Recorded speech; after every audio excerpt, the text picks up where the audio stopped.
Welcome back to Benny's Custom Works, proudly supported by Valvoline and Sparesbox. Don't forget Benny5 on checkout. This week, there's lots of stuff to talk about. I've had a bit of a revelation. Gonna update you guys on what's happening. I'm actually in the US right now in real time doing Midwest drags, which is actually not in the Midwest. I'm not sure why it's called that, but I've come to this epiphany that that car doesn't need to go fast. Long story short, the timeline for this build has actually blown out massively. I was hoping that this would now have a cage, a diff, potentially a built transmission, all these other things which haven't really aligned. Basically, there's a multitude of reasons why, including running out of money. Because the Cresta's in the US, this year I prioritized a lot of our budget to going back and forth to the US. Things like airfares have literally doubled in cost since COVID. Accommodation's gone up, food's gone up, rental cars have gone up. So a lot of the budget that I had planned to use to build this car has actually gone back into the US side of the project. I do want to talk about, I guess, project cars and how they blow out. I'd kind of built this car up in my head to be a Cresta competitor or beater. Once I started to really run the numbers and look at costs and timelines, it just doesn't make sense. Like, by the time I finish this car, there's every chance the Cresta's actually going to be back in Australia. So having to then start with, although it's a very similar car, a new platform, trying to make the thing as fast as possible.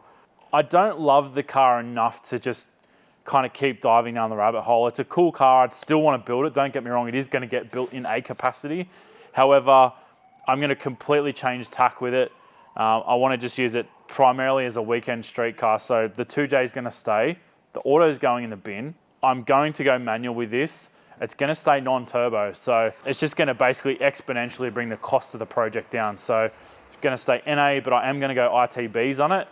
So obviously we'll still run a Haltech in it. However, I will go somewhat more basic in the engine management setup. We'll just go to an Elite, either a 2500 or a 2000, depending on if I use e-throttle or not. Obviously don't have to worry about any sort of transmission function. The best thing though is the rear end can stay the way it is. We don't have to upgrade the diff. So the F-Series that's in it now will handle the non-turbo power output of that 2J, no worries. So the one thing I will need to do is get an LSD. We're still gonna put Shockworks coilovers in it. The rear now we can even put MX83 coilovers in it. So a lot of things will not only save me a lot of money in the build, but they'll also allow the build to progress a lot quicker. So I am hoping to have this thing completely finished and running by the end of the year. Obviously, I'm not going to put too much pressure on myself to knock that out, but yeah, I do want to make sure that the thing's functional and usable.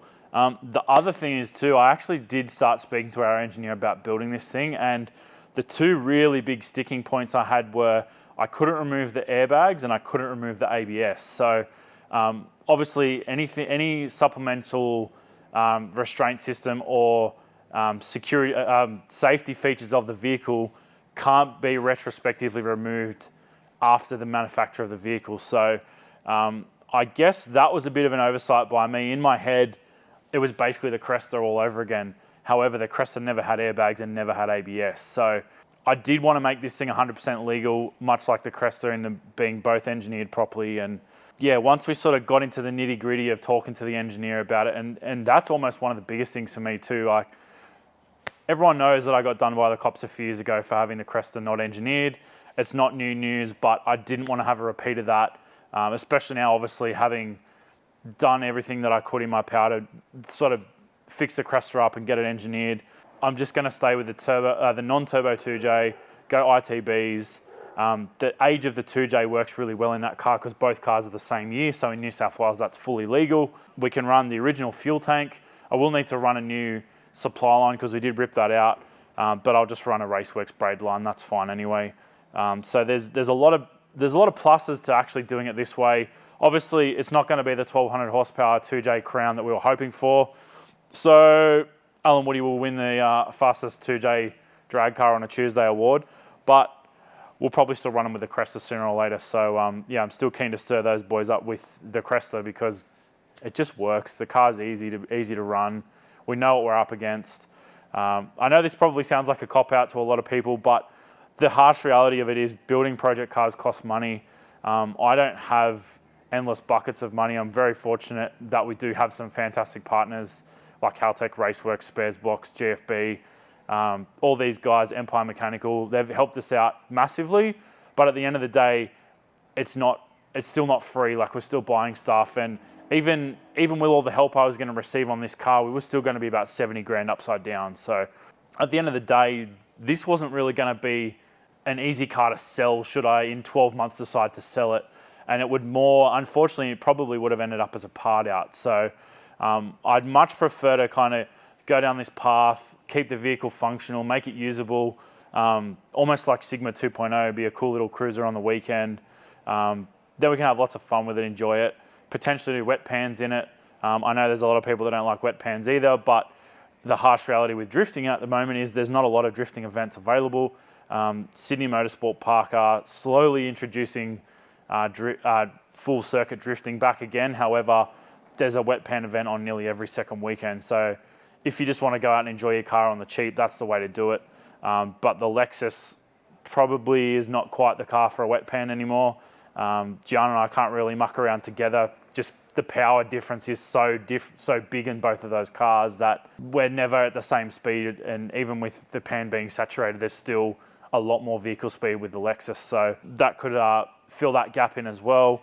But I do definitely want to finish the project in some capacity. But just building as a drag car, I just can't justify building the car that way.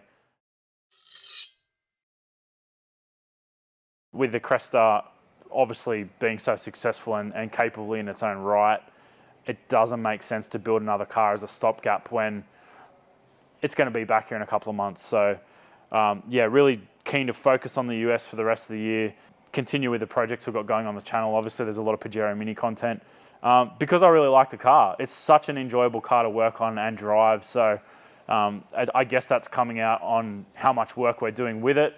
It's cheap to do. The economy's actually hurt BCW a little bit as well. We're not selling any of the amount of wheels or imported parts that we were doing 12 to 18 months ago. So I'm just trying to play it smart, weather the storm. One day that may get a built motor and all this other stuff that we originally talked about. I'm not definitely killing the project altogether, but I do want to make it so that at least it's a functional vehicle rather than just sitting in the corner of the shop for the next 2 years while I slowly generate the income to build the thing. So I feel like I'm letting you guys down, but on the same token, I've also got to look at what I can make work for me. This doesn't make me any money. Like, if anything, like I said, we're going to be about 70 grand upside down by the time it was a finished turboed running car. But yeah, that being said, it'll still be an enjoyable car, but just a different type of enjoyment. Now I can chuck my family in and cruise around on the weekends. I still want to get one of the automatic taxi door things, so that'll be cool if we can find one of them. Now, I know it's been a little bit of doom and gloom and probably not what you guys were expecting. However, it's not all bad. There is a silver lining. We do have more project cars coming. I do actually have multiple cars on the way from Japan at the moment. One of those which was supposed to be sold to actually fund that. However, between logistics and the car physically arriving late and also not actually having a model report, which is a whole nother story, that kind of held that project up, which is snowball affected on. So that in itself may mean that we do more work to that project car, or it may mean that we sell it. But these sort of things just happen when you're trying to put so many cars together and work it out. Like, project cars are hard. This is definitely not the sunshine and lollipops that everyone sees.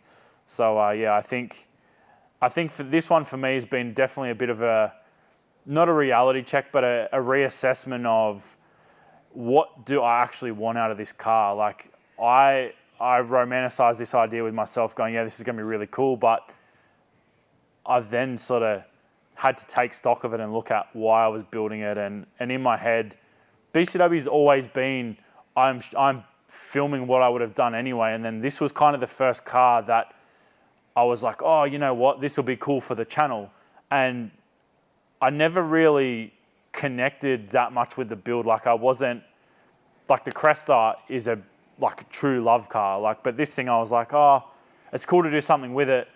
Let's do something for the channel. And then that, because it hasn't really been that emotional connection with the car, I guess I haven't really chased it that hard either. But I think going forward, being manual, ITBs is still going to be a cool thing. Obviously have an LSD in it, do some other cool bits and pieces to it. So put some wheels on it because the wheels that are on it are horrendous. I don't care what anyone says, those wheels look bad on that car, including you. I know you kind of like them, you weirdo. I don't see what's wrong with them. I think they suit real nice. Are your eyes painted on? I guess that's kind of where we're at on this particular car. Most of the other project cars that you guys have seen on the channel are current to where you guys have seen them. The Pajero Mini included. However, there is going to be a ton more content coming out on that. We're potentially going to do a bit of a forward drive special with Isaac later in the year. I want to go to Japan next year. We've done a lot of US content this year, so I really want to get back to Japan. It's been about 7 years since I went there. I think the last time I was there, we were with Marty and Moog, shooting Chasing Midnight, I think. That was when we got the Cresta. I was pretty sure that was the last time I was in Japan. So yeah, definitely want to get back to Japan, see all my mates that are over there. Just get back and explore, enjoy the atmosphere. So yeah, we're going to have a little bit different next year. Obviously going to Japan rather than back and forth to the US.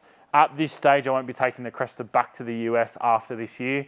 For the same reason, it costs so much money. I can actually run the Cresta in Australia for about a year on the same budget as one of those US trips, not including the freight. So definitely next year going to be focusing on a lot of drag and drives in Australia. We do have, between Street Machine, King of the Hill and the Queensland Drag Challenge road trip, there's like 5 or 6 different events. So I don't need to go to the US like we used to have to get different events. Like before, when Street Machine were kicking off the 5-day drag challenge, that was the first event of its kind in Australia. So we had one per year in Australia. So kind of chasing that passion and the drag and drive vibe in the US, there's events. I think there's like 13 or 14 events. There's more than one a month at the moment. So yeah, having the availability of events over there, we can kind of pick and choose and pick ones that we haven't been to before or different areas that we haven't been to before. So that was why we've done the Midwest one, being a different event. Admittedly, it is tracks we have raced before. They're the same tracks as 2019 Drag Week. However, they were also fantastic tracks in a nice area. So I'm pretty keen to get back to that area.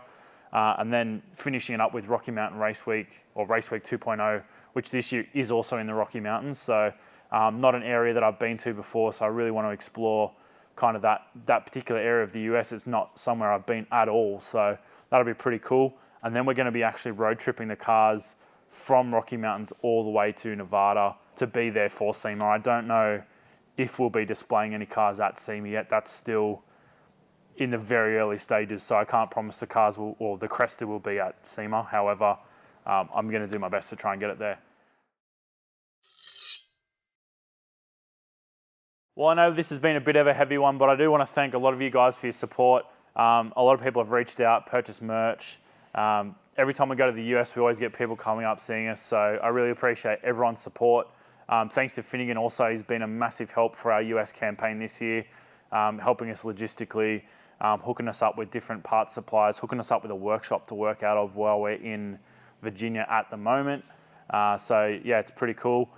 Tons of US content coming also in the next probably 4 to 6 weeks after this episode airs. So yeah, there's gonna be all sorts of stuff. We are doing a nitrous kit on the Cresta. We're finally gonna do that. The Circle D converter that we just put in is this much too tight if it's a hot day.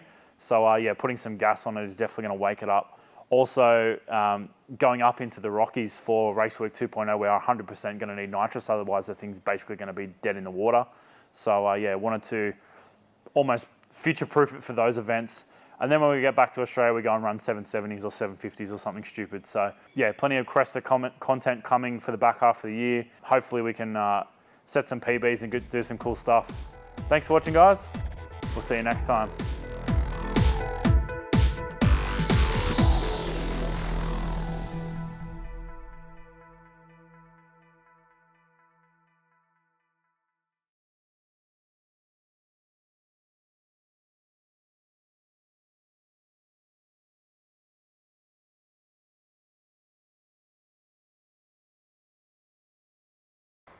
Bloody show eyes over here.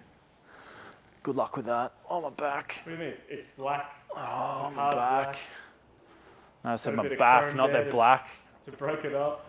Oh, my back hurts. It's because I spent 5 hours doing an exhaust on the Ram yesterday. Oh, my back hurts. Oh, and then played golf, but it's not golf. It couldn't be golf's fault.